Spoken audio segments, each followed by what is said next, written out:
নবীগঞ্জ পৌর এলাকার চরগাঁও গ্রামের নুরুজ্জামান নামক এক ব্যক্তির লাশ পাওয়া গেছে।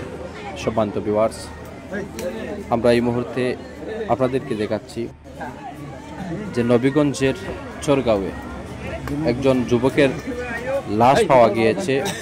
কিভাবে তা করা হয়েছে তা এখন পর্যন্ত জানা যায়নি।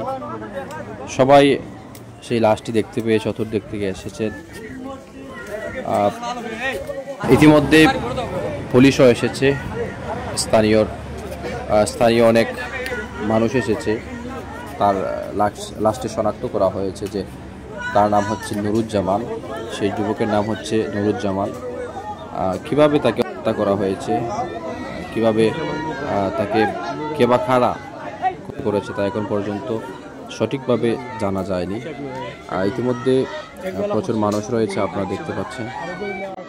আমরা একটা জিনিস লক্ষ্য করেছি যে অন্তর্বর্তীকালীন সরকার আসার পর থেকেই জনগণের প্রত্যেকটা জনগণ কিন্তু নিরাপত্তাহীনতায় ভুগছে। মানুষের কোথাও নিরাপত্তা নেই। আর যে কোনো সময় যে কোনো জায়গায় দুর্ঘটনা ঘটে যাচ্ছে। মানুষ নিরাপত্তাহীনতায় ভুগছে। প্রত্যেকটা মানুষ দেখা যাচ্ছে যে নিরাপত্তাহীনতায় ভুগছে।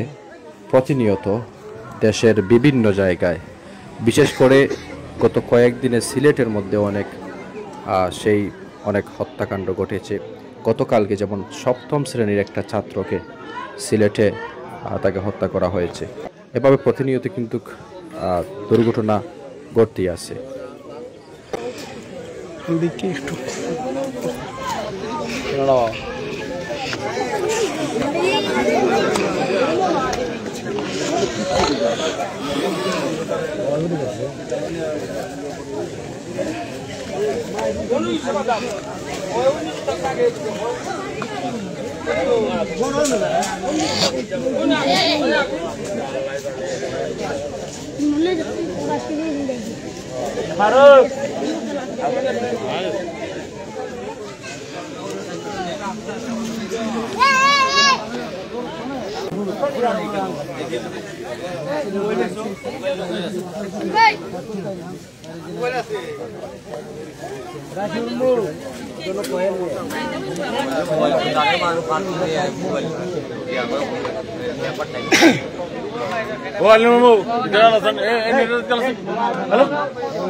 হয়তো নাকে মুখে করতে পারি।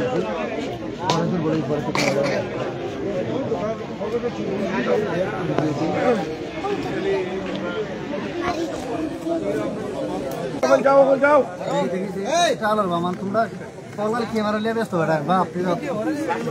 গাড়ি নিয়ে ভরে গেল ক্যামেরা। বাবা, এটা ক্যামেরা দরকার আছে না? এটা লাইভে দরকার আছে না? এটা